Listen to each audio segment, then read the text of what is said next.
खबर आपको देंगे। पेशावर पुलिस ने कब्जा माफिया के खिलाफ सख्त कार्रवाई का फैसला कर लिया है। जमीनों पर कब्जा करने वाले गिरोहों की फहरिस्तें तैयार कर ली गई हैं। शहर में 6 गिरोह जमीनों पर कब्जे में सरगर्म है। इस हवाले से मजीद जानते हैं। डॉन न्यूज के नुमाइंदे जाहिद इमदाद हमारे साथ मौजूद हैं। जाहिद, बताएगा क्या तफसीलात हैं?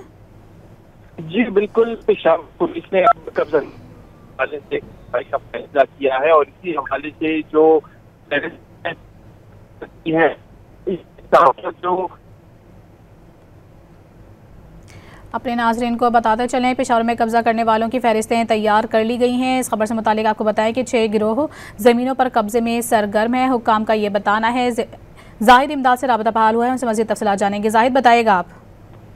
जी बिल्कुल, अब बाकायदा तौर पर जो मुनज़्ज़म गिरोह है कब्जा माफी के, उनके हवाले से फाइलिंग का अमल जो है वो मुकम्मल कर लिया गया है। मजमूई तौर पर पुलिस रिपोर्ट जो है उसके मुताबिक 6 गैंग्स हैं जो इस वक्त पेशावर में सरगर्म है। इन गैंग्स में 60 से ज्यादा अफराद की निशानदेही हुई है। इसके साथ साथ ये वो गिरोह है पुलिस रिपोर्ट के मुताबिक जो जमीनों पर कब्जे कर रहे हैं पेशावर में। इसके साथ साथ जो मजमूई तौर पर जो तरीक़ेकार है उस हवाले से भी पुलिस ने अपना होमवर्क मुकम्मल कर लिया है। CCPO पेशावर मियां सईद से हमारी बात हुई तो उन्होंने तस्दीक की है कि पुलिस होमवर्क मुकम्मल करने के बाद बड़े ऑपरेशन की तरफ जाएंगी इन कब्जा माफिया के हवाले से। जी शुक्रिया जाहिद।